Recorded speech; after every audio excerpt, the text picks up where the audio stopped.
When I first moved into my husband's house, I thought it would be the start of a new life. Fresh walls, shared dreams, and the comfort of building a family together. What I didn't know was that it wasn't our house at all. It was hers. Before I get into the story, if you've ever felt silenced in your own home, you'll understand where this is going. Like this video, drop your name and state in the comments for a shout out in the next story, and subscribe to see how this story unfolds. Now, let's continue. My mother-in-law ruled every corner of that home. From the curtains in the living room to the spices in the kitchen, nothing escaped her control. I couldn't cook without her hovering behind me, making remarks about how her son deserved better. I couldn't wear a dress without her shaking her head and saying, "That's not how a wife should look." At first, I tried to win her over. I bit my tongue, smiled through the insults, told myself she'd soften with time. But time only sharpened her words. She criticized the way I walked, the way I laughed, even the way I breathed when I was tired. What cut the deepest wasn't her cruelty. It was my husband's silence. Every time she lashed out, I looked to him for a word, a gesture, some kind of defense. But he'd lower his eyes, change the subject, or walk away. His silence told me everything. I was on my own. Nights were the hardest. Lying beside a man who wouldn't stand for me while his mother tore me down during the day. I'd stare at the ceiling and wonder how home could feel so much like a prison. I kept quiet for years. Out of respect. Out of fear. Out of hope that something would change. But every insult stacked higher, every day chipped away at who I was. Until one morning, standing in that same kitchen where she had mocked me countless times, I felt something shift. She was ranting about how unworthy I was of her son, and instead of swallowing it, I looked her dead in the eye and thought, enough. That was the day I began to plan, not an escape, but a reckoning. Abuse doesn't always leave marks you can photograph. Sometimes it's in the words you swallow, the tears you hide, the way your shoulders shrink when you hear footsteps in the hallway. My mother-in-law had a gift for finding the softest part of me and pressing hard. She mocked my cooking until I stopped eating at my own table. She picked apart my family, reminding me of what they didn't have compared to hers. She even kept a key to our bedroom door, barging in without knocking whenever she pleased. Privacy, dignity, those were luxuries I didn't have. I tried to reason with my husband. I told him I couldn't live like this, that his silence was hurting me more than her insults. He'd sigh, rub his temples, and say, "She's my mother. What do you want me to do? Throw her out?" The answer was simple, but he never said it. So I learned to hide my hurt. I smiled in front of neighbors, played the role of dutiful daughter-in-law at family gatherings, and cried quietly into my pillow when the house was dark. On the outside, we looked like a family. On the inside, I was fading. One afternoon, I overheard her telling a visitor in the living room, "She's lucky my son even married her. Without us, she'd be nothing." That line stayed with me. Not because it was true, but because I realized she believed it. She thought she owned me. That night, as I washed dishes with her voice still echoing in my head, something hardened in me. I wasn't nothing. And one day, I would prove it, not with shouting, not with fights, but with something she'd never see coming. Revenge doesn't always roar. Sometimes it waits. Quietly. Patiently. And I had learned how to be very, very patient. Once I decided I'd had enough, I knew I couldn't fight her the way she fought me. She thrived on shouting matches, on putting me down in front of anyone who would listen. If I tried to scream back, I'd only look ungrateful, even unstable. No, I needed patience, not fire. So I started keeping a record. Every insult, every humiliation, every invasion of privacy, I wrote it down. The day she barged into our bedroom while I was changing. The night she told my husband I was too barren to ever give him heirs.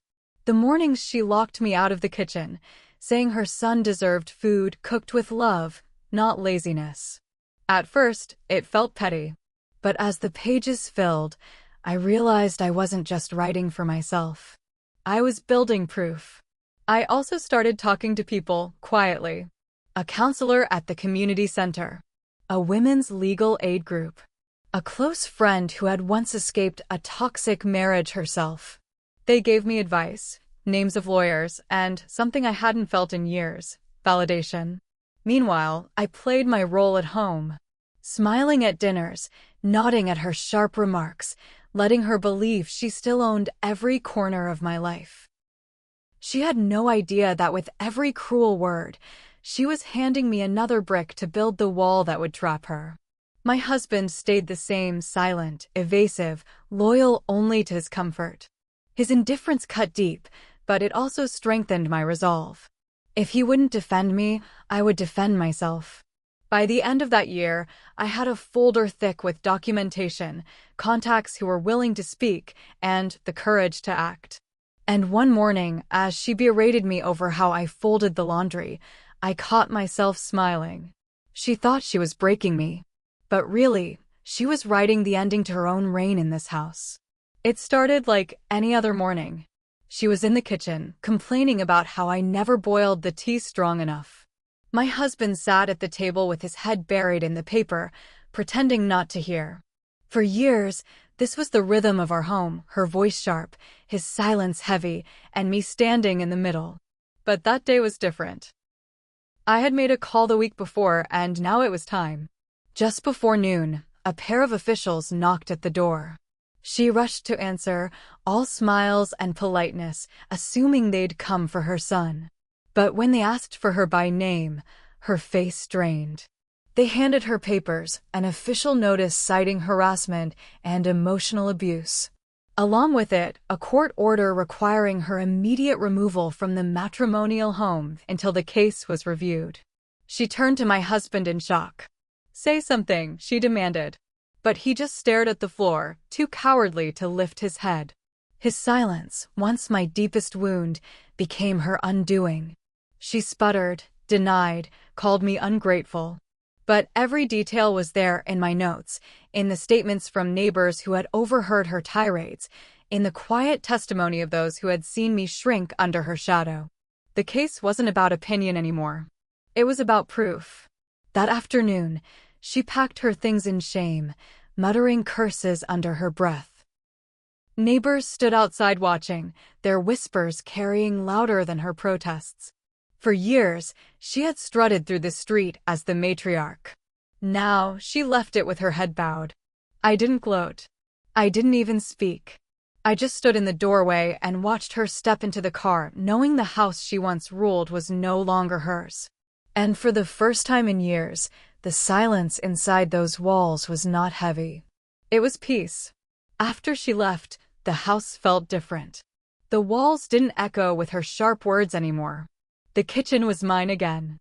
I could laugh without waiting for a cutting remark, cook without someone hovering behind me, breathe without feeling judged. For the first time since my wedding day, I felt like a wife in her own home, not a guest in someone else's. My husband stayed the same, silent. He never asked how I'd managed it, never admitted his mother had gone too far. He just carried on as though nothing had changed. In a way, his silence gave me clarity. I realized I could never depend on him for protection or strength. But that no longer broke me, it freed me. I had defended myself. I had claimed my place. Word spread quickly. Neighbors whispered about how the mighty matriarch had been forced out. Relatives who once sided with her now kept their distance. The shame was hers to carry, not mine. And she carried it alone. As for me, I rebuilt. Slowly, steadily. I went back to work, reconnected with friends I'd lost touch with, started smiling in ways I hadn't in years. The house, our house, was no longer a prison. It was mine. I don't call what I did revenge. I call it balance. She tried to erase me, to make me feel small in my own life. But in the end, her cruelty wrote the story of her downfall. And every morning now, when I stand in the quiet kitchen brewing my tea just the way I like it, I remind myself, silence is not weakness. Sometimes, silence is the sharpest weapon of all. If you followed my story to the end, thank you. These stories aren't just about pain, They're about strength, patience, and finding your voice. Like this if it resonated, share it with someone who might need courage, and subscribe for more stories of resilience and justice.